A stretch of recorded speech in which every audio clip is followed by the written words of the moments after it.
సకల రాష్ట్రంతో చేయించుకుంటున్నాం చూస్తుంది కాదు ప్రతి ఒక్క ఆటంకాన్ని తండ్రి ప్రతి ఒక్క అడ్డుబండ్ల అధిగమించగలిగే శక్తి దేవ క్రైస్తవులుగా మాకు ఉండవలసిన ముస్లింల ముందుకు సాగటం వాటిని చేయటం భక్తి జీవితానికి సాగించడం ఇవన్నీ ఖచ్చితంగా దేవ ఓడించగలిగే శక్తులు అప్పుడు అపవాదం ఉంచగలిగే శక్తులు మాత్రమే సాగుతుంటలేవు దేవా. ఎప్పుడు ఎక్కడ మా క్రైస్తవ జీవితం సాక్ష్యం ప్రార్థన జీవితం ఎక్కడ ఆగిపోతుందో మాకు తెలియదు. ఎక్కడ పోరాటం ఉంటుంది, ప్రతిరోజు పోరాటం ఉంటుంది, ప్రతిరోజు అపవాదులుగా ఈ పోరాటం అవుతుంది. మా సాక్ష్యం ఉంటుంది, మా యొక్క సాక్ష్యాన్ని మా జీవితానికి తండ్రి, మా ఆత్మీయ జీవితాన్ని కాపాడుకోవడానికి తండ్రి శక్తి దయచేసిన తండ్రి. ఈ రోజు ఎక్కడ దాకా వచ్చిన తండ్రి ఈ రాజప్రదేశాన్ని అభివృద్ధిపరచవలసిన తండ్రి.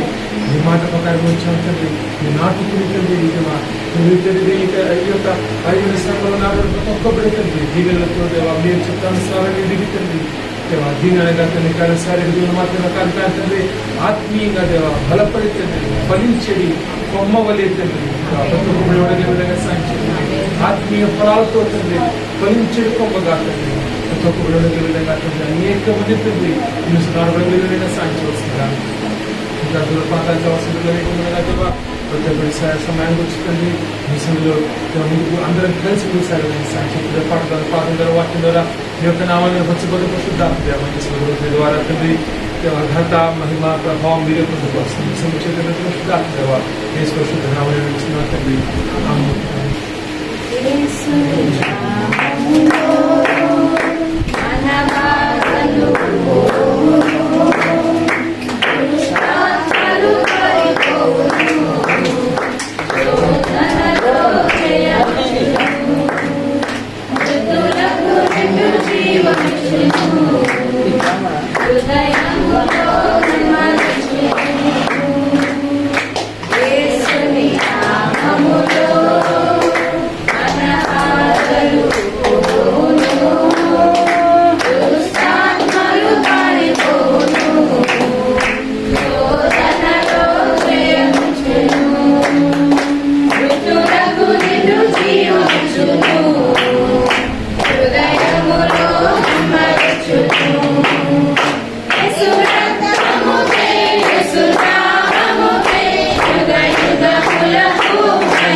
పొందాలనే తలపు, నిన్ను చూడాలని యేసయ్యా.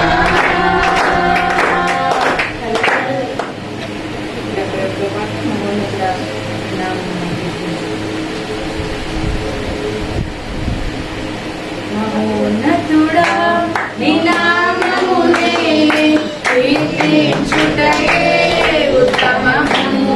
సర్వోన్నతుడా నీ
మొదట్లో తండ్రి సోదర సంక్షిప్తులు దేవా ఈ రోజు తండ్రి అక్టోబర్ నెల దేవా చివరి వారంలో చివరి ఆదివారం నిలబడ్డావు తండ్రి. గతించిన సంవత్సరంలో తండ్రి అనేక ఆటంకాలు వచ్చినాయి దేవా, అనేక ఇబ్బందులు వచ్చినాయి తండ్రి. వైరస్ వల్ల కానీ తండ్రి, తుఫాన్ వల్ల కానీ తండ్రి, రకరకాలుగా తండ్రి బిడ్డలు ఇబ్బంది పడ్డారు తండ్రి. సంఘం కూడా ఇబ్బంది పడింది తండ్రి. ప్రతి ఒక్కటి మర్చిపోయి విడిచిపెట్టి అధిగమించి దాటి ఓడించి తండ్రి దేవా నూతనంగా దేవా ఈ రోజు తండ్రి మేము ఆనందంగా విషయంలో తండ్రి. పాత బాధలు వేదలు విడిచిపెట్టి తండ్రి, పాతవన్నీ గతించి మర్చిపోయి తండ్రి, ఆయన గతించిన వాటిలో నుంచి తండ్రి మేము లెసన్స్ దేవా కొన్ని పాఠాలు నేర్చుకుంటుంది దేవా. మేము తండ్రి ముందు అడుగు పెట్టడానికి సిద్ధంగా పరిశుద్ధాత్మ దేవా ఈ రోజు తండ్రి పాఠం ద్వారా మీరు మాతో మాట్లాడారు మాసిన విధానం పెడుతుంది చేసుకుంటాను వాక్యం ద్వారా దేవా. మీరు నాతో ప్రతి ఒక్కరు మాట్లాడుతుంది దేవా. అప్పట్లో ఒక మర్మాలు మీరు విప్పినప్పుడే మాకు అర్థమవుతుంది తండ్రి. లేకపోతే తండ్రి మాకు బైబిల్ మొత్తం ఒక స్టోరీ బుక్ తండ్రి దేవా. బైబిల్ మొత్తం ఒక స్టోరీ బుక్ మాత్రమే తండ్రి దేవా. పాత మొత్తం హిస్టరీ బుక్ దేవా. కొత్త మంది మొత్తం తండ్రి దేవా నీ యొక్క కొన్ని మాటలు తండ్రి అపోస్తులు చేసిన కొన్ని పనులు మాత్రమే తండ్రి దేవా. కానీ ఎప్పుడైతే తండ్రి పరిశుద్ధాత్మ దేవా ఈ యొక్క బైబిల్ ని పూర్తి చేసిన నువ్వు తండ్రి మాతో మాట్లాడినప్పుడు తండ్రి దేవా ఈ ఒక్కొక్క అక్షరంలో తండ్రి ఇది జీవవాక్కు తండ్రి. ఎప్పటిప్పుడు ఇది తండ్రి వేల సంవత్సరాల నుంచి తండ్రి బైబిల్ దేవ గ్రంథస్థం చేయబడి దగ్గర దగ్గర క్రీస్తు పూర్వం 1400-1500 సంవత్సరాల నుంచి దేవా 3000 సంవత్సరాల నుంచి దేవా బైబిల్ చలామణిలో ఉంది తండ్రి. కానీ దేవా ఏ అక్షరం తొలగించబడలేదు తండ్రి దేవా. ఏ అక్షరం చేర్చబడాల్సిన అవసరం రాలేదు తండ్రి. కాలక్రమేపీ తండ్రి దేవా కొన్ని వాక్యాలు తీసేసి కొన్ని వాక్యాలు చేర్చి ఏ అవసరం రాలేదు తండ్రి. అంటే దేవా నిత్యం ఎప్పుడు ఒకే విధంగా ఉండే నీ ఆలోచన, ఒకే విధంగా ఉండే నీ ప్రణాళిక తండ్రి. మీరు ఎప్పుడు అర్థం చేసుకున్న శుద్ధాత్మ దేవా మీరు దేవా మీ యొక్క ప్రణాళికలోనికి తండ్రి మీ యొక్క ఉద్దేశంలో ప్రవేశిస్తావు తండ్రి. ఈరోజు దేవా మీరు వాక్యం ద్వారా మీరు నాతో ప్రతి ఒక్క బిడ్డతో ఎంతో యూట్యూబ్లో చూస్తున్నాను. ప్రతి ఒక్కరికి మీరు మాట్లాడవలసిందిగా శుద్ధాత్మ దేవా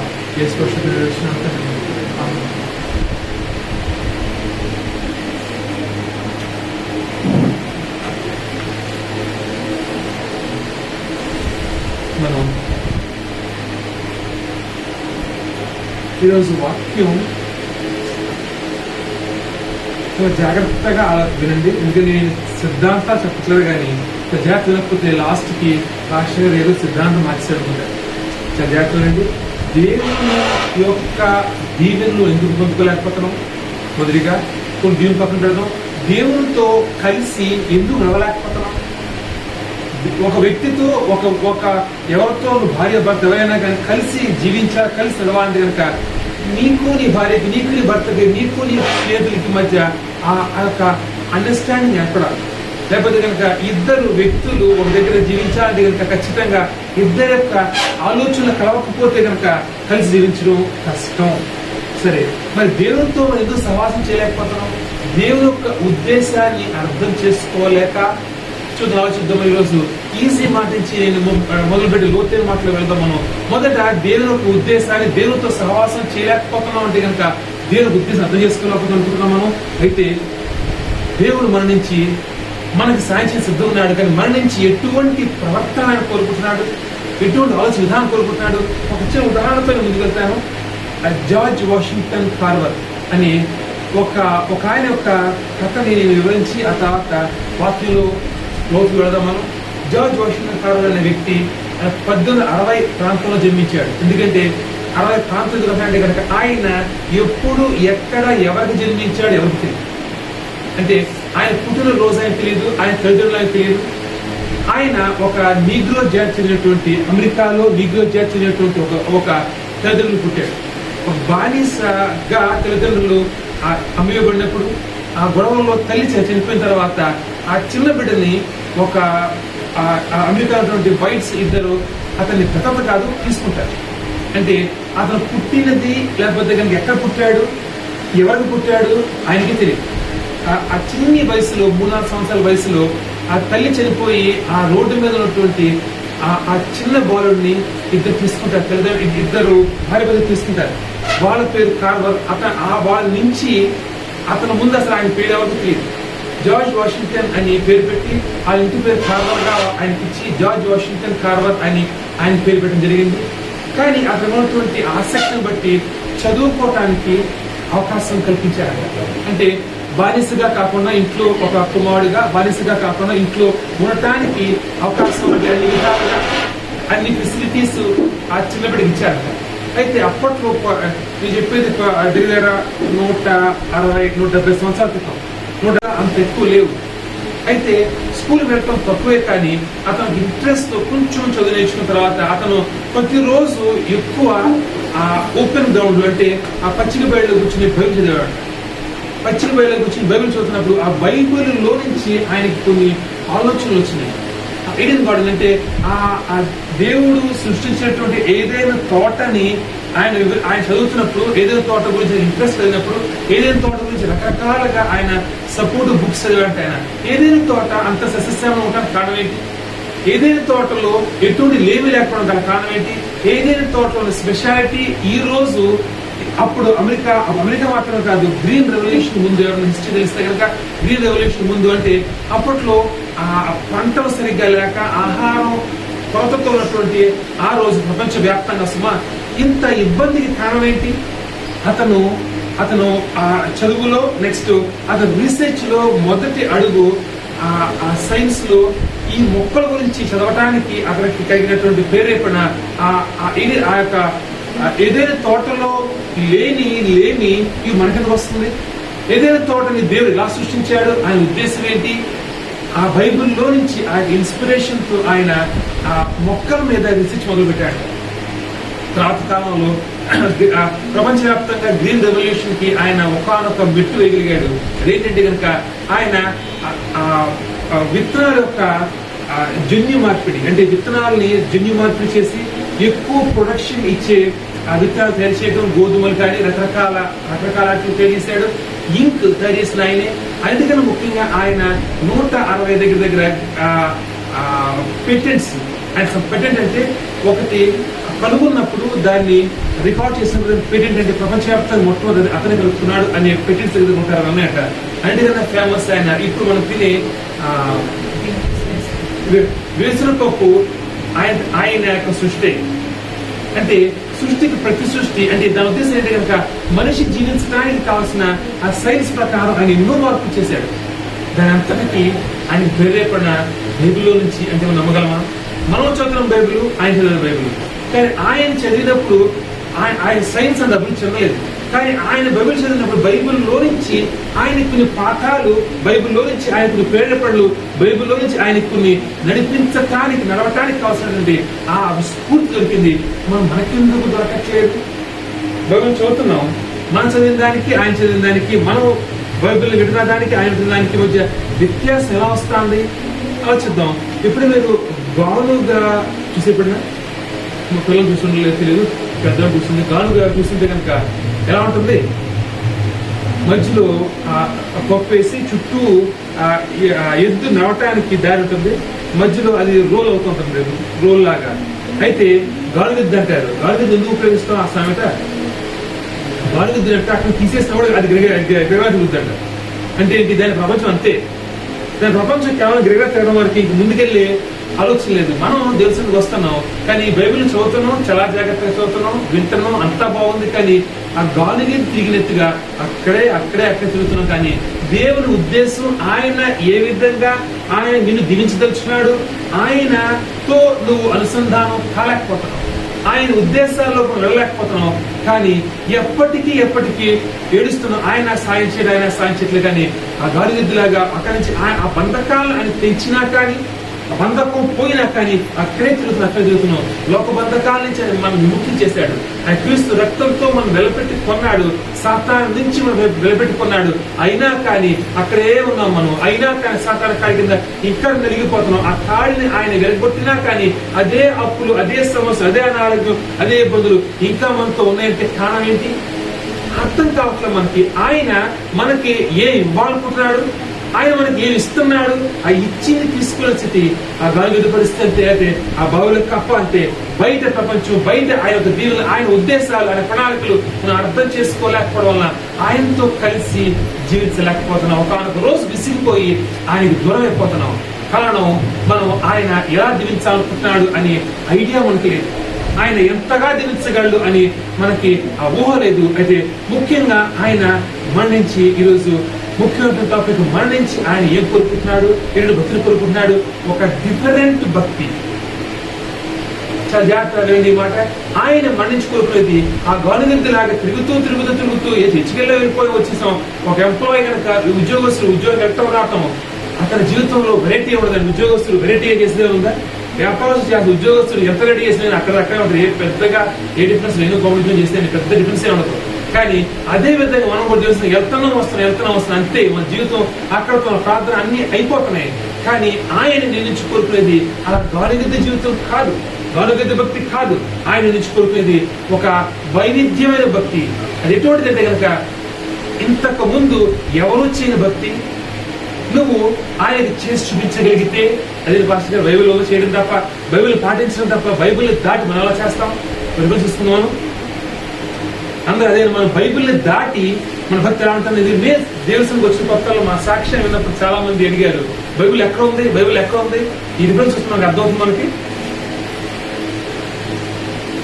గలతీయులకు రాసిన పత్రిక 3వ అధ్యాయం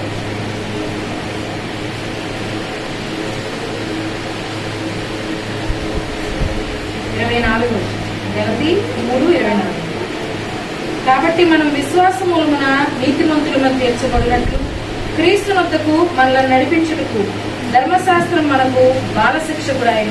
క్రీస్తు యొద్దకు మనం నడిపించడానికి ధర్మశాస్త్రం అంటే బైబిల్, బాలశిక్షకుడు అంటే ఏంటి? బాలశిక్షకుడు అంటే బాలశిక్షకుడు అంటే ఎలిమెంటరీ స్కూల్. బాలశిక్షకుడు అంటే బాలుకు శిక్షించే, అంటే ఒక ఎలిమెంటరీ స్కూల్ బుక్ అంట. దేవుని క్రీస్తు దగ్గరికి మనం నడిపించే ఒక ఎలిమెంటరీ స్కూల్, అంటే దేవుని దగ్గర నడిపిస్తుంది. పరిశుద్ధంగా నడిపించే దేవుని దగ్గరికి అది వెరైటీ సిద్ధాంతమే కాదు, మనం వెళ్ళే దేవుని దగ్గరికి. కానీ ఈ పౌలు భక్తుడు ఈ పరిశుద్ధ గ్రంథాన్ని మొత్తాన్ని ఆయన బాలశిక్షకుడితో పోలుస్తున్నాడు. అంటే పరిశుద్ధం తప్పనా, చదవద్దనా? చూడండి, ఎలిమెంటరీ స్కూల్ అంటే 10th క్లాస్ వరకు లెక్కేసుకోవచ్చు. 10th క్లాస్ వరకు చాలా మంది 10th క్లాస్ ఎగ్జామ్స్ రాసే పిల్లలు చాలా ఈజీగా గైడ్స్ లేకపోతే కనుక ఆ క్వశ్చన్ బ్యాంక్ రకరకాల చదివేసి సిప్పులు పెట్టి రాసి పాస్ అయిపోతారు. ఎవరైతే 10th క్లాస్ లో సరిగ్గా చదవలేదో వాళ్ళకి ఇన్ఫర్మేషన్ ఏం అర్థం కాదు. నాకు తెలుస్తుంది. ఎందుకంటే 8th, 9th, 10th ఈ 3 సంవత్సరాలు ఉండేది. నువ్వు పీజీ చెయ్యి, డాక్టర్ చెయ్యి, ఏం చేసినా కానీ ఇదే బేసిక్స్. ఇక్కడ పౌలు భక్తుడు చెప్తున్న దాంట్లో అర్థం చేసుకుంటే కనుక బాలశిక్షకుడు అంటే నీకు నిన్ను పీజీ చేయించదు, కానీ నీకు మూలాలు చెప్తుంది. చెయ్యవలసిన పద్ధతి, దేవుణ్ణి పొందుకోవాల్సిన ఆ మార్గాన్ని ఈ పరిశుద్ధంగా నీకు నిర్దేశిస్తుంది మాత్రమే తప్ప ఈ బైబిల్ పాటించినంతలో మనం గొప్పవాళ్ళం లేదా దేవుని దృష్టిలో పడేవాళ్ళం అయ్యే అవకాశం లేదు. ఎందుకంటే ఈ పరిశుద్ధ గ్రంథంలో ఎంత మంది భక్తులు తీసుకున్నా కానీ ఏ ఇద్దరు భక్తుల యొక్క జీవితం అలా ఉండదు, ఏ ఇద్దరు భక్తుల యొక్క ఆ పరిచయం ఒక ఉండదు. ఏ ఇద్దరు భక్తులు ఏలియా ఎలీషా తీసుకుంటే కనుక ఏలియా శిష్యుడు ఎలీషా ఏలియాను చూసి జీవించాడు. ఏలియాతో పాటు సవాసం చేశాడు. ఏలియా చేసే పరిచయం దగ్గర చూసి ఎలీషా మరి ఏలియాగా చేయాలి కదా, గురుగారు చెప్పినట్టు చేయాలి కదా, గురుగారు నేర్పించి చేయాలి కదా. మరి గురువుగారు చేసిన సేవ లాంటిది, ఏలియా సేవ లాంటిది. ఎప్పుడు అహారాజు పడేది కాదు, రాజులతో పడేది కాదు. రాజులతో అంటే ఎప్పుడు రాజు చూసేవాడు, ఎప్పుడు ఎదుగుతాడు ఆ పేరు చంపేద్దామని. అంటే రాజుని బెదిరిస్తూ, రాజుల దూరం నుంచి పారిపోతూ. ఇంకా ఏలియా చివరికి చేసిన పని ఏంటి? ఏలియా ఒకసారి అంట ఒక కొండ మీద కూర్చుంటే అహారాజు పంపిస్తాడు, 50 మంది సైనికులు పంపిస్తే ఏమంటాడు, నేనే కనుక దేవుడు అయితే కనుక ఈ 50 మంది చంపే. మరి అది ఎటువంటి అది భక్తి అనేది తప్ప కరెక్ట్ పక్కన పెడితే కనుక ఏలియా యొక్క విధానం అది. ఏలియాకు విధానం కొట్టి తిట్టి అంటే ఆయన ఒక పనిచేసే విధానం. ఎలీషా అదే చూసి పెరిగాడు కదా. ఎలీషా అదే భక్తి అనుకుంటూ అలాగే చూసినట్టు ఎలీషాకి సేవ లాంటిది. ఎప్పుడు రోజులతో కలిపి ఉండేవాడు ఎలీషా. ఎలీషా ఆ రాజుకి, ఇశ్రాయేల్ రాజుకి, యూదా రాజుకి కూడా ఈ యుద్ధం ఎప్పుడు చేయాలి, ఎప్పుడు చేయకూడదు, ఎప్పుడు ఏం చేయాలి, ప్రతిదీ ఎలీషా అడగకుండా రాజు ఏం చేశాడు కాదంట. ఎలా మారిన పరిస్థితులు మాత్రం కాదు, ఇక్కడ సేవలో మార్పు, ఎలీషా యొక్క సేవలో మార్పు, ఏలియా సేవలో మార్పు. మరి ఏం చేసింది తప్ప, ఏం చేసింది తప్పు కాదండి. ఎవరి స్టైల్ వాళ్ళది అని మనం అనుకుంటున్నాం, అది మాత్రం కాదు. నువ్వు నీ స్టైల్ ఏంటి? నీకంటూ ఆయన ఒక విశిష్టతను కోరుతున్నాడు. ఎవరినో పోలి, ఎవరినో చూసి, ఎవరో చూడండి, నువ్వు ఒకళ్ళలాగా మాట్లాడుతున్నావు, లేదా ఒకళ్ళలాగా బట్టలేసుకుంటున్నావు. ఇప్పుడు నిన్ను చూస్తారా, అతను చూస్తారా? నువ్వు అతను లాగా ఉంటున్నావు కాబట్టి నీకంటూ ఎటువంటి ప్రాధాన్యత, ఎటువంటి గుర్తింపు లేదు. అతనే గుర్తింపు పొందుతున్నాడు. ఇక్కడ నువ్వు ఎవరు లాగా ఉండాల్సిన అవసరం లేదండి. బైబిల్లో ఏం చెప్తున్నాడు, అక్కడ ఆ విశ్వాస సాక్షి సమూహం ఎలా ఉందంట, మేఘములు ఆలోచింది. దాని ఉద్దేశం సాక్షులను తప్పులు చేశారనా? కాదండి. ఏ సాక్షిని పోలించుకున్న ఒక అవసరం కానీ లేదా పాటించాల్సిన ఉద్దేశం లేదు, కానీ క్రీస్తుని మాత్రమే పోలి. అంటే క్రీస్తుని పోలి, క్రీస్తు ఉద్దేశం నడుచుకుంటూ నీకంటూ ఒక ప్రత్యేకతని నువ్వు నిరూపించుకోవాల్సిందే. ఎందుకు పుస్తకాలు చెప్పుకున్నావు? ఎందుకంటే మన దీవులు పొందుకోవాలి అనుకున్నాం. కొన్ని భక్తిని పక్కన పెట్టి దీవులు పొందుకోవాలి అనే యాంగిల్లో ఆలోచిస్తే కనుక మనం దీవులు పొందుకోవాలి అంటే మనం మామూలు భాష చెప్తే కనుక అప్లికేషన్ పెట్టాలి. అప్లికేషన్ పెట్టినప్పుడు నీ ఒక ఆఫీస్ అప్లికేషన్ పెట్టినప్పుడు కొన్ని 100 అప్లికేషన్స్ ఉన్నాయి. 100 ఫస్ట్ అప్లికేషన్ చేస్తారు, తీసి మీరు ఊరుకుంటారా? 100 మంది అప్లికేషన్ పోయి లీవ్ లెటర్ పెట్టారు, 100 మంది ఉన్నారు, లీవ్కి అప్లై చేశారు. నీవు లాస్ట్ పెట్టావు, నీ అప్లికేషన్ తీసి సైన్ చేస్తే మీరు 9 ఊరుకుంటారా? అస్సలు ఊరుకోరు. అంటే లైన్ లో రావాల్సింది. ఇప్పుడు లైన్ ఎంత పెద్దది ఉంది? ప్రపంచంలో క్రైస్తవ లైన్ అంటుంది. ప్రపంచంలో దగ్గర అఫీషియల్ స్టాటిస్టిక్స్ అయితే 38% ఇదంటే 200 కోట్లలో లెక్కేసుకోండి. తర్వాత అఫీషియల్ గా అన్అఫీషియల్ గా 50% దాకా, అంటే 400 కోట్ల మంది దగ్గర క్రైస్తవులు ఉన్నారు. ఇప్పుడు నువ్వు అప్లికేషన్ పెడుతున్నావు, అయ్యా నా కాళ్ళు నొప్పి అని, ఎప్పుడు వస్తున్నారు పైకి? ఇప్పుడు దేంట్లో నువ్వు స్పెషల్? ఇన్ని కోట్ల మంది అప్లికేషన్స్ లో నీ అప్లికేషన్ ఎందుకు దేవుడు ఎలా చూస్తాడు? నీవు చూశాడు పో, నీ అప్లికేషన్ తీసి సాయం చేశాడు పో. వీళ్ళందరూ మంది సాతాను మెట్ట బయటకు వస్తుంది. ఏమని? ఎలా చేస్తావు, ఎందుకు చేస్తావు, నువ్వు పార్షియాలిటీయా, ఎలా చేయగలుగుతావు? అవకాశం లేదు.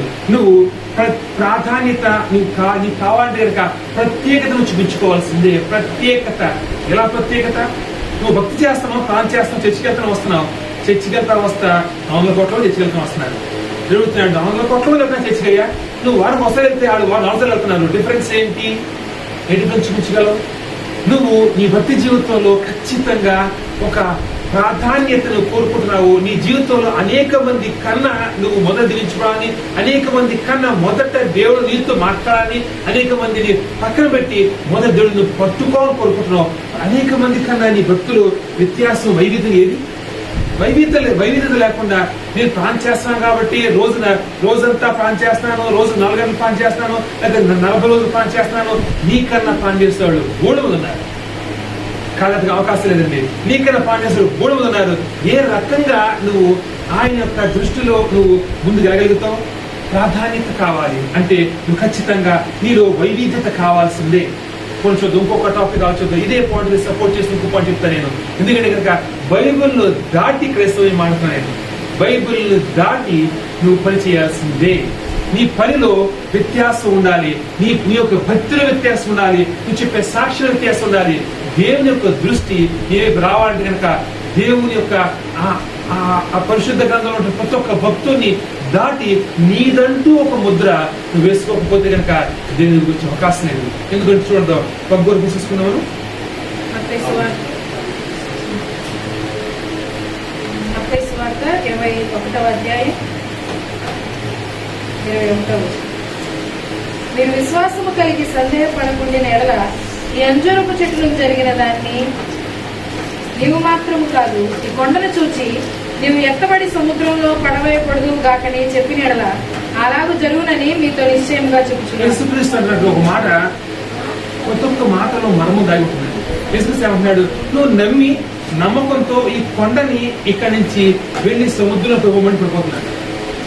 కొండ ఇక్కడి నుంచి వెళ్ళి సముద్రం పడిపోమని పడిపోతుందంట. అది యేసుక్రీస్తు ఒక స్టేట్మెంట్. అంటే ఉద్దేశం ఏంటి? ఇక్కడ ఆ కొండ అనేది సృష్టి, లేకపోతే కనుక ప్రకృతి కూడా నీ మాట వింటుంది. ఎప్పుడు నమ్మి చేస్తుంది. నమ్మితే అంతే. దాంట్లో వెరైటీ పని లేదు, వెరైటీ ప్రార్థన లేదు, వెరైటీ లేదు. అది నమ్మకం. ఎలాంటి బలమైన నమ్మకం అంటే కనుక ఈ కొండ ఈ ఆజ్ఞ ఇచ్చావు, ఈ కొండ నీళ్ళ ప్రభావుతుంది అని ఎక్కడ అనుమానం లేకుండా పూర్తిగా నమ్మగలిగిన రోజు. అది ఒక యాంగిల్. రెండు యాంగిల్ చెప్తే కనుక చూస్తే కనుక ఇక్కడ సృష్టి కదా, సృష్టిని కూడా నువ్వు మార్చగలిగే, అంటే దేవుని చిత్తం నీ పట్ల, దేవుని నీకు కొంత ఇద్దాం అనుకుంటున్నాడు. ఒక ఉద్యోగం, ఒక వ్యాపారం కొంత ఇద్దాం అనుకుంటున్నాడు. ఇప్పుడు చాలా మంది అసలు దేవుడి చిత్తం ఉద్దేశం తెలియదు, అసలు గొడవని పని. కానీ ఎవరికైనా కానీ దేవుడి చిత్తం ఉద్దేశం అర్థమైతే కనుక ఇప్పుడు దేవుడు ఉద్యోగం ఇద్దాం అనుకుంటున్నాడు, అక్కడ థ్యాంక్స్ అని ఆగిపోతే ఆయన ఇష్టపడలేదు. నెక్స్ట్ స్టేజ్, నెక్స్ట్ లెవెల్ దాటగలగాలి. దేవుని చిత్తాన్ని సైతం మార్చగలిగే భక్తులు చేయగలవా? అక్కడ ఆయన చెప్తున్నది ఏంటి అక్కడ అర్థం. ఇక్కడ ఏంటి, కొండని ఇక్కడి నుంచి కొండ ఎక్కడ పడాలో ఆయన తెలుసు కదా. అంటే సృష్టిని సైతం నువ్వు మార్చగలిగే శక్తి నీకు ఇస్తున్నాడు, అవకాశం ఇస్తున్నాడు. నమ్మితే నువ్వు దేవుడు నీకు ఎంత ఇద్దాడో కూడా అంతకన్నా ఎక్కువ చేయడానికి ఆయన సిద్ధున్నాడు. నిన్ను ఇంకా బలంగా చేయాలి అంటే నువ్వు అడగాలు కోరుకుంటున్నాడు. ఆయన అడిగితే ఆయనకి బాధ కాదు, నువ్వు అడగాలు కోరుకుంటున్నాడు.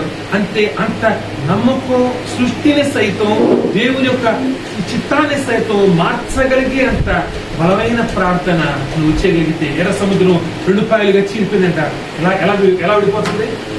ఎర్ర సముద్ర మార్గంగా ఇస్రాయేలు తీసుకెళ్ళి అసలు లాజిక్ ఆలోచించి ఎప్పుడైనా కానీ మనకి నువ్వు భక్తి చేస్తున్నప్పుడు భక్తి అనేది కళ్ళు మూసేసింది కాదండి, అది లాజిక్ కూడా నువ్వు దాన్ని అప్లై చేయొచ్చు, అక్కడ పెట్టచ్చు. నువ్వు ఎర్ర సముద్ర మార్గం తప్ప ఇంకో మార్గం లేదా? ఎర్ర సముద్ర మార్గం దూర మార్గం అంట. ఎర్ర సముద్ర మార్గం వెళ్తే చాలా లాంగ్, మొత్తం ఎర్ర సముద్రం కొండలో చాలా దాటలేదంట. కానీ 3 రోజుల ప్రయాణం మాత్రమే ఈజీగా వెళ్ళిపోయే షార్ట్ కట్ మార్గాన్ని విడిచిపెట్టి ఎర్ర సముద్ర మార్గం తీసుకెళ్లాడు. ఆయన చెప్పిన రీజన్ ఒకటి, మీకు అది నమ్మకం లేదు కాబట్టి అన్నాడు. ఓకే, పక్కన పెడితే కనుక ఎర్ర సముద్ర మార్గంగా వెళితే కనుక నమ్మకం ఇంకెంత కావాలి? ఏమంటుందేంటి, యుద్ధం వస్తే వెంటనే మీరు నమ్మలేరు కాబట్టి యుద్ధం ఓడిపోతారు కాబట్టి ఇలా వెళ్ళండి. ఈ యుద్ధం మనుషులతో, ఇక్కడ ప్రకృతితో యుద్ధం. ఎర్ర సముద్రం కూడా అలాంటి కనుక ప్రకృతితో యుద్ధం చేయాలి. ఎలా? ఎర్ర సముద్రం దగ్గర ఇస్రాయేల్ ఇరుక్కుపోతాడు దేవుడు తెలియదా? ఖచ్చితంగా తెలుసు. ఎర్ర సముద్రం ముందు ఎర్ర సముద్రం, వెనకాల ఐగుప్తు సైన్యం తిరుగుతుందో తెలియదా? ఖచ్చితంగా తెలుసు. అసలు ఐగుప్తు సైన్యం తెరవటానికి ఒక రకంగా ఆయన ప్రోత్సహించాడేమో. ఎందుకంటే ఐగుప్తులు పూర్తిగా శత్రు శాసనలాగా నాశనం చేసే ఉద్దేశంతో ఐగుప్తులు లాక్కొచ్చాడు. అంటే వెనకాల ఐగుప్తులు వస్తున్నారు, ముందు ఎర్ర సముద్రం ఉంది, రెండూ ఆయన చెప్తారు. చాలా మందికి సమస్య వస్తే ఏమనిపిస్తుంది, ఇంకా కొంతమంది కొత్త థియరీలు చర్చిగా వచ్చే ముందు నేను దెబ్బ తగిలితే కనుక దేవుడికి ఇష్టం లేదు చర్చి రావాలని. చాలా దేవుడికి ఇష్టం లేదు బతకాలను కూడా, దేవుడికి ఇష్టం లేదు కాదు. ఖచ్చితంగా దేవుని చిత్తం, దేవుని ఉద్దేశం, దేవుని ప్రణాళిక లేకుండా ఈ ప్రపంచంలో ఏమీ జరగదు. ఇక్కడ వెనకాల ఐగుప్తు సైన్యం ఉంచాడు, ముందు ఎర్ర సముద్రం పెట్టాడు. ఇప్పుడు పెట్టిన దేవుడే. ఎందుకు పెట్టాడు? ఇశ్రాయేలుకి ఇంకెప్పటికీ ఐగుప్తులతో యుద్ధమే రా, ఇంకెప్పటికీ ఐగుప్తులతో యుద్ధం లేదు, ఎప్పటికీ. ఎందుకంటే కనుక ఆలోచించండి, 40 సంవత్సరాలు ఇక్కడ ఇశ్రాయేలు అరణ్యం ఉండాలి. ఐగుప్తులు పక్కనే అరణ్యం, ఎప్పుడు కానప్పుడు వచ్చాడు యుద్ధం వచ్చేవాడు.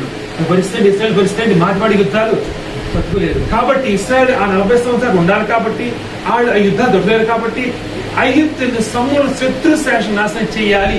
దేవుడికి చిత్తం బాగుంది, కానీ దేవుడికి చిత్తం అర్థం కాకపోతే ఎంత భయం వేస్తాం మనకి. ఇదేంటి నన్ను ఇరికించేస్తావు, షార్ట్ కట్ ఉంది, ఈజీగా దారి ఉంది, ఎలాగోలా ముందుకు అవకాశం ఉంది, కానీ అదంతా వదిలిపెట్టేసి నేను ఎర్ర సముద్రం మార్గం ఇరికించింది నువ్వే. ఇరికించింది సరి కదా, వెనకాల ఐగుప్తులు వేసుకుంటుంది నువ్వే కదా. మనకి సమస్య వచ్చి వెళ్ళడానికి ముందు నువ్వు వెనకాల గుయ్యాలి కాబట్టి అంత బాధ ఉంటుంది. ఫస్ట్ కోపం ఎవరు వస్తుంది? ఫస్ట్ కోపం దేవుడి మీద. ఎందుకంటే ఈజీ కదా, ఎవరు తిరిగితే అనుకుంటారా? దేవుడిని తిరిగితే ఎవ్వరు ఇవ్వలేదు. ఓకే, బాగుంది. కానీ ఆయన చిత్తం ఏంటి? ఆయన చిత్తం అక్కడ నీకు అర్థమవుతుంది. ఎర్ర సముద్రం ముందు ఉంది, అక్కడ ఐగుప్తు సైన్యం ఉంది. నీ ప్రార్థనలో పెట్టుబడి అంటే కనుక ప్రకృతిని, కొత్త ఒక్క స్థితిని మార్చగలిగే పరిస్థితులను మార్చే ప్రార్థన. పరిస్థితులు మార్చడం అంటే ఏంటి? సృష్టిని, ఆయన చిత్తాన్ని, కొత్త ఒక్కటి పరిస్థితులు అని ఆయన ఇచ్చినటువంటి పరిస్థితులు, ఆయన ఇచ్చిన పరిస్థితులు సైతం మార్చే ప్రార్థన ఆయన మార్చాలని కోరుకుంటున్నాడు. అక్కడ ఎర్ర సముద్రం ముందు పెట్టాడు, ఎర్ర సముద్రం పాయలుగా అక్కడ ఆయన చేయగలడు. కానీ ఏమంటాడు, నువ్వు ప్రార్థన చేయి. అక్కడ మోషే ఉన్నాడు, ఎందుకు ఆగావు? నీ కర్రను చాపు కొట్టు అంటే ఎందుకు కాబట్టి మీనింగ్ ఏంటి? నాకు సంబంధం ఏంటి? నీ పనులు చేయి, నువ్వు చేయి ఖచ్చితంగా. రాత్రంతా వెనకాల గొప్ప శబ్దం వినిపిస్తున్నప్పుడు ఆ భయంతో రాత్రంతా మోకరించి దేవుని ప్రార్థన చేయాల్సిందే. అంటే ఎటువంటి ప్రార్థన కోరుకుంటున్నాడు? పరిస్థితుల్ని మార్చే ప్రార్థన. అంటే నువ్వు చేసే భక్తి, నువ్వు చేసే ఏదైనా కానీ అది సంథింగ్ స్పెషల్ ఉండగలగాలి. అది ఏంటంటే కనుక ఈ పరిశుద్ధ గ్రంథంలోని ప్రతి ఒక్క ఇన్సిడెంట్ ని దాటి నువ్వు చేయగలిగితే, ప్రతి ఒక్క ఇన్సిడెంట్ దాటి నువ్వు చేయగలిగితే కనుక నీకు ఆయన ఇచ్చే దీవులు కూడా నువ్వు ఊహించినది ఎప్పుడు విన్నటువంటి గొప్ప దీవులు దీవించగలడు. ఎర్ర సముద్రం పాయనట్టు అటువంటి ఆ పనులు ఇంకెక్కడ దిగలా ముందు ఇప్పుడు. కానీ ఎలా జరిగినది? ఎందుకంటే ఎర్ర సముద్రం ముందు ఉన్నప్పుడు, వెనకాల ఐగుప్తు అయినప్పుడు ఇశ్రాయేలు చేసిన ప్రార్థన ఎప్పుడు వారు చేయలే కాబట్టి నేను చేసే పనిలో, నీ ప్రార్థనలో, నీ కమిట్మెంట్ లో నువ్వు అంత బలమైన కమిట్మెంట్, నువ్వు సృష్టిని, సమస్యల్ని, దేనైనా ఎదిరించగలిగే ఆ బలమైన కమిట్మెంట్ నీకున్నప్పుడు ఆయన నీకు నువ్వు ఊహించిన దానికన్నా అసలు సృష్టిలో నీకు అంత సాయం చేయటం ఆయన చెప్పడం కాకపోయినా గానీ నీకు చేసి తీరతాడు. ఎలా చేశాడు? అక్కడ ఒకే దెబ్బతో ఎర్ర సముద్రాన్ని దాటించాడు, వెనకాల ఐగుప్తు ఇరికించాడు. మొత్తాన్ని శత్రుశేషం లేకుండా ఆయన చేసిన అద్భుత కార్యం ఎప్పటికీ ఇస్రాయేలు మర్చిపోనంతగా, ఎంతగా ఆ సంఘటన బట్టి వందల సంవత్సరాలు దేవుని గుర్తుపెట్టుకున్నటువంటి ప్రతి ఒక్కరు గుర్తుపెట్టినారంట. ఇశ్రాయేలుకి దేవుడు చేసిన ఆ ఒక్క మేలు బట్టి అనే జిల్లాలో గుర్తుపెట్టినారంట. కారణం దేవుడు చేసిన మేలు అటువంటిది. ఆయన చేస్తాడు మేలు, కానీ ఈజీగా నువ్వే చర్చికి వెళ్ళవచ్చు, ఆ గడువులో కూర్చుంటే కనుక నీ పని ఇవ్వలేడు. ఎందుకంటే నీకు ఇచ్చే నీకు అర్థం కాదు, నీకు చెప్పేది ఎప్పటికీ వినిపించుకోలేవు. ఆలోచిద్దాం. ఇక్కడ మన తిరిగి అదే పాయింట్కి వస్తే కనుక మన భక్తి, మనం ఈ బైబుల్ చదవటమే, ఈ బైబుల్ని పఠించడమే మనకి ఎంతో కష్టంగా బాగుంటుంది. కానీ ఆయన చెప్తుంది ఈ నెక్స్ట్ లెవెల్ ను దాటగలవా? నీ యొక్క భక్తి, నువ్వు ప్రతి ఒక్కరూ నీ భక్తిని గురించి మాట్లాడుకునేంత, నీ భక్తిని నిన్ను చూసి దేవుని వచ్చేంత గొప్ప సాక్ష్యాన్ని సంపాదించగలవా? అనేక మంది ఎందుకు మాట చెప్పినాడు కనుక మనమే ఎంతమంది యేసుక్రీస్తుని చూసాం? ఎవరు చూడలే కదా. మనం ఎవరినో చూసి, ఎవరి మాట విని, ఎవరి స్వార్థ విని, ఎవరో వాక్యం విని మనం దేవునికి వచ్చాం కదా. అంటే ఎవరి ద్వారానో, ఎవరినో వింటున్నాం, ఎవరో చూస్తున్నాం. ఇప్పుడు మనం చూస్తున్న ఇతరులు, మనలో ఇతరులు చూస్తున్నప్పుడు మన సాక్ష్యం ఎలా ఉండాలి, మన నమ్మకం ఎలా ఉండాలి, మన పని ఎలా ఉండాలి, మన జీవిత విధానం ఎలా ఉండాలి, అవి దేవునికి ఇష్టంగా మన జీవిత విధానం మారాలంటే కనుక మనం చేసే పనులు ఆయన వ్యత్యాసం కోరుతున్నాడు. ఖచ్చితంగా 100% ఆయన ఆశ్చర్యకరంగానే దీవించేస్తున్నాడు. కానీ ఆశ్చర్యకరం నమ్మకం నీకుందా? ఆశ్చర్యకరంగా దీవించాలని కోరుకుంటున్నాం. ప్రతి ఒక్కరికి కోరిక ఆయన అద్భుతకర ఆశ్చర్యకరణ చేస్తే ఎంత బాగుంటుందని. కానీ అంతే అద్భుతకరమైన ఆశ్చర్యకరమైనటువంటి నమ్మకం నీకుండా ఆయన కోరుకుంటున్నాడు. కానీ ఆ నమ్మకాన్ని నువ్వు కలిగి ఉండగలవా? ఆ నమ్మకాన్ని నువ్వు ఒడిసిపట్టుగలవా? ఆ టెన్షన్ ని నువ్వు కాయగలవా? ఆలోచించండి. ఎర్ర సముద్రం తిరిగి వెళ్ళినట్లయితే కనుక ఎర్ర సముద్రం ముందు ప్రవాహం ప్రవహిస్తుంది, వెనకాల ఐగుప్తు యొక్క ఆ శబ్దం వినిపిస్తుంది, గొప్ప శబ్దం వినిపిస్తుంది. మరి ఇశ్రాయేలుకి ఎంత భయం వేస్తుంది ఆలోచించండి. ఆ భయం ఎక్కడా కాపాడుకోవాలి? ఎర్ర సముద్రంలో చీలి 2 పాయలయ్యి ఎలాగా దేవుడు అలా జిమ్మికి చేయలేదండి. గాలి వీచిందంట, నీరు విడిపోయిందంట. నీరు విడిపోయేంత గాలి వీస్తుంటే కనుక మనుషులు పరిస్థితి వెనకాల తుఫాను వస్తే కొట్టుకుపోతాం మనం. మనుషులు పరిస్థితి ఎలా ఉంటుంది? అంత బలమైన పరిస్థితులు మారుతున్నా కానీ ఎంతగా ఒగ్గుపట్టుకోవాలి, ఎంతగా ఆ నర్వ్స్ ని కూల్ డౌన్ చేసుకోవాలి, ఎంత నమ్మకం దేవుడు ఉండాలి. ఖచ్చితంగా నాకు చేస్తాడు. సృష్టిని దేనైనా కానీ నా గురించి సృష్టిని మారుస్తాడు. నా గురించి సృష్టిని చేసినాడని వాడుకున్నాం. మరి ఎంతవరకు ఫైల్ అయింది. ఫైల్ ఆనందం బయలుదేరితే వెనక్కి చూస్తే కనుక మళ్ళీ వాళ్ళు వచ్చే 5 ఫీల్ వస్తున్నారు. ఇప్పుడు భయం వేస్తుంటది. ఇంత కష్టపడితే కనుక ఇప్పుడు ఫైల్ అయింది. మెయిన్ దాటితే బాగా ఆళ్ళు దాటితే ఉపయోగం ఉంది. ఆళ్ళు దాటం ఇంకా భయం వేస్తుంది. కానీ ఎప్పటి వరకైతే నువ్వు దేవుని నమ్ముతావో, ఎక్కడ నమ్మకం కోల్పోతావా, ఎక్కడ ఆశ్చర్యకర నమ్మకం, ఎక్కడ నువ్వు జరడించుకుంటావా అప్పుడు అక్కడ ఆయన విడిచిపెట్టేస్తాడు. అంతకన్నా నీకు ఆయన చేయలేకపోతున్నాడు. ఈ రోజు క్రైస్తవులంగా మనం ఆయన గొప్ప కార్యాలను, అద్భుత కార్యాలని చూడలేకపోతున్నాం అంటే కనుక కారణం ఏంటి? అంత ఆశ్చర్యకరమైన గొప్ప నమ్మకం ఈ రోజు మనలో లేదు కాబట్టి. నీ నమ్మకాన్ని బట్టి మాత్రమే ఆయన ఇచ్చేయగలడు. ఆవగింజంత విశ్వాసం, ఎంతో ఆవగింజంత కొంచెం విశ్వాసం నీకున్నట్లయితే కనుక నువ్వు ఆ పర్వతం తీసుకుని వెళ్ళి ఆ సముద్ర పడిపోతుందంట. మరి అంత విశ్వాసం కూడా లేదు మనకి. కాబట్టి మన జీవితంలో గొప్ప కార్యం చూడలేకపోతున్నాం. కాబట్టి దేవునికి మనకి మధ్య అనుసంధానం కోల్పోతున్నాం. ఆయన మనతో సహవాసం చేయలేకపోతున్నాడు. ఆయన మనల్ని నడిపించలేకపోతున్నాడు. మనం చేసే ప్రతి ఒక్క పనిలో ఆయన వైవిధ్యాన్ని కోరుతున్నాడు. మనం చేసే పని ఏది కూడా చాలా మంది రుచి కంటే కనుక మనం ఆ పెద్దలు ఎలా చెప్పారు, మన పూలు ఎలా చెప్పారు, అలాగే ఇలాగే చేయాలి అని రుచువల్గా చేయవలసిన పనులు విధానాలు ఏమీ లేవండి. మనం చేయవలసిన ప్రతి ఒక్కటి వైవిధ్యత. ఎందుకంటే అంటే కనుక పత్రంలో దగ్గర క్రైస్తవులు అనే మాట ఎక్కువ చోట్లేదు. క్రైస్తవుల దగ్గర అని మాట చెప్పినప్పుడు కింద రాసి ఉంటుంది, ఆ క్రైస్తవులు అనగా తలకిందులు చేసేవారంట, లోకాన్ని తలకిందులు చేసేవారంట. లోకాన్ని తలకిందులు చేసేవాడు క్రైస్తవులు అని అనిపించుకోవాల్సిన మనం లోకరీతిగా నువ్వు కూడా లోకరీతిగా అంటే అన్యుల సిద్ధాంతం కాల్సమా, మనమే సిద్ధాంతాలు ఫామ్ చేసుకున్నాం. ఇలా చేయాలి, అలా చేయాలి, ఇది ఇలాగే చేయాలి, అది అలా కూర్చోవాలి. ఇది లేదు, నీకంటూ నీ దేవుడిని ఇంప్రెస్ చేసి, నీ దేవుడు నచ్చే నీకంటూ ఒక కొత్త జీవిత విధానాన్ని, ఒక కొత్త సాక్ష్యాన్ని, ఒక కొత్త పద్ధతిని నువ్వు సృష్టించుకోగలవా? అది కూడా ఎక్కడ ఈ జీవ గ్రంథం, ఈ బైబిల్ యొక్క గైడ్ లైన్స్ లోనే ఇష్టానుసారం కాల్సమా. ఎందుకంటే బాలశిక్షకుడు అంటే కనుక చెప్పల బైబిల్ కాదండి, బాలశిక్షకుడు అని ఒక ఫ్రేమ్ నీకు ఇచ్చాడు. అంటే ఒక పునాది. బైబిల్ అనేది నీ జీవితానికి పునాది మాత్రమే. ఈ పునాది వేసిన తర్వాత ఆ పైన బిల్డింగ్ పునాది మీద రావాలి తప్ప నీ ఇష్టానుసారం కట్టుకునే అవకాశం లేదు. కానీ ఆ పైన కట్టే నీ బిల్డింగ్ నీ చేతుల్లో. నువ్వు ఎలా కట్టుకుంటున్నావు? పునాది వేసి దొరుకుంటున్నావా? ఏ బైబిల్ పాటిస్తున్నాయా, నాకు దీవులు రావట్లేదయ్యా అవకాశం. బైబిల్ని దాటి బైబిల్ పునాదిగా వేసుకుని ఆ బైబిల్ గైడ్లైన్స్ బట్టి నువ్వు దానికన్నా నెక్స్ట్ లెవెల్ నమ్మకం, ప్రార్థన, భక్తి, నీ సాక్షి జీవితం అది ఏదైనా కానీ నువ్వు వచ్చేయగలిగిన రోజు. ఎందుకంటే ఒక ఉదాహరణ చెప్తున్నాం మనం. పౌలు మనకి ఇటువంటి ఉదాహరణలో కరెక్ట్గా సెట్ అవుతాడు. పౌలు భక్తుడు ఆయన జీవించిన కాలంలో అప్పట్లో అసలు యేసుక్రీస్తు కేవలం యూదులకు మాత్రమే దేవుడు. 12 మంది అపోస్తులు కాదు, 12 మంది అపోస్తులు యేసుక్రీస్తుతో ఉన్నటువంటి 12 మందిలో యుగాచన పొందుకోలు పెట్టినారు. మొత్తం 12 మంది యేసుక్రీస్తుని చూసి ఆయన వెంబడించిన 12 మంది అపోస్తుల్లో పౌలు భక్తులు లేడు. పౌలు భక్తులు యేసుక్రీస్తుని చూడలేదు. కానీ పౌలు భక్తులు 12 మంది అపోస్తులు తక్కువ. పని ప్రకారం చూస్తే కనుక అందరికన్నా ఎక్కువే. ఇంకా ఆ బండగా ఉన్నటువంటి ఆ పేతును సైతం పౌలు భక్తులు అనేక సార్లు తప్పట్టాడు. అంటే పౌలు భక్తుల యొక్క పని ఎలాంటిది? ఇంకొకటి, అప్పట్లో 12 మంది అపోస్తుల యొక్క క్లియర్ గా చర్చ్కి ఆ చెప్పిన రూల్స్ ఏంటంటే కనుక యూదులకు మాత్రమే, కేవలం యూదులకు మాత్రమే క్రైస్తవ్యం. క్రీస్తు వచ్చిన కేవలం యూదులకు మాత్రమే. మొట్టమొదట అన్యజనులకు బోధించిన ఎవరు? పౌలు భక్తుడే. పేతురుకు దేవుడు చెప్తా తర్వాత చేయమని. కానీ పేతురు ఒకసారి చూస్తే కనుక పౌలు భక్తుని ఆటంకపరుస్తాడు. నువ్వు అన్యుల మధ్య ఎందుకు సువార్త చెప్తున్నావు అని. అంటే మొట్టమొదట పేతురు అన్యజనులకు సువార్త చెప్పాలి, అన్యజనులకి సువార్త ప్రకటించింది మొట్టమొదటి పేతురు. అంటే ఈ పౌలు భక్తుడు అంటే ఈ రోజు మన దాకా సువార్త వచ్చిందంటే కనుక అది పౌలు భక్తుడు మొదలు పెట్టిందే.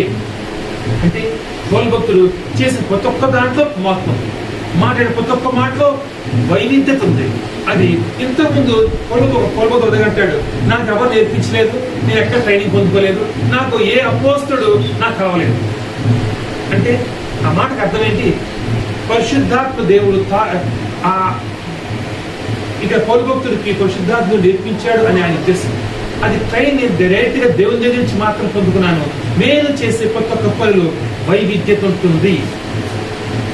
ఆ మాటను అనగలం. ఈరోజు మనం చేసే ప్రతి ఒక్క పనిలో మనం వైవిధ్యతను తీసుకురాగలిగిన రోజు, మనం చేసే ప్రతి ఒక్క భక్తిలో ప్రార్థన, సాక్ష్యం ఏదైనా కానీ ఆ డిఫరెన్స్ మనం చూపించగల రోజు దేవుడు నీ వైపుకి రావటానికి ఇష్టపడతాడు. నీ మాటని వినటానికి, నీ కోరికని అవసరం తీర్చడానికి ఆయన సిద్ధంగా ఉన్నాడు. ఎందుకంటే ఆయన కూడా చేతిలో సమస్తం ఆయనదే సమస్తం, ప్రపంచం మొత్తం ఆయనదే. ఆయన దగ్గర లేనిది లేదంట, మన దగ్గర ఉన్నది లేదు. ఎలా ఆ డిఫరెన్స్ ఎలా వస్తాయని మన దగ్గర ఏమీ లేదు, ఆయన మొత్తం ఉన్నాయి. కారణం ఏంటి? ఆయనకి మనకి మధ్య ఎక్కడో మ్యాచింగ్ అవ్వట్లా.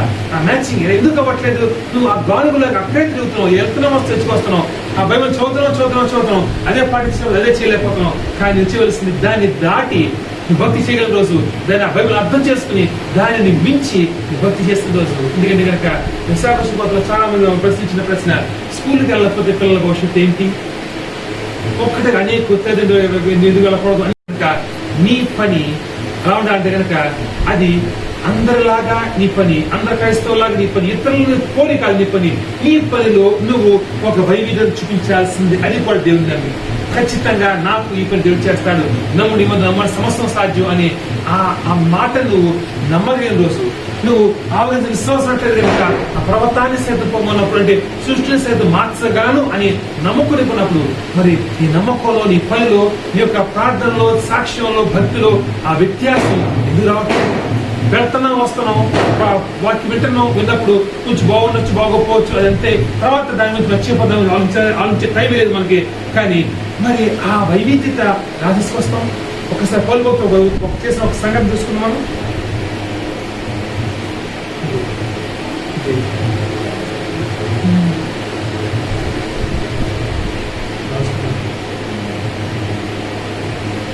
అపోస్తలుల కార్యములు 26వ అధ్యాయం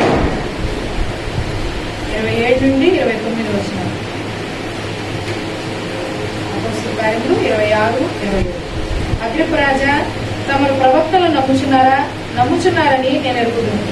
అందుకు అగ్రిప్ప, ఇంత సులభముగా నన్ను క్రైస్తవులు చేయించుచున్నావే అని పౌలుతో చెప్పినందుకు పౌలు, సులభముగానో దుర్లభముగానో తమరు మాత్రం కాదు, నేడు నా మాట వినువారందరూ ఈ బంధకములు తప్ప నా వలె ఉండినట్లు దేవుడు అనుగ్రహించును గాక అని. అధిపతియు బెర్నికేయు వారితో కూడా కూర్చుని మరణములకైనను బంధకములకైనను తగినదే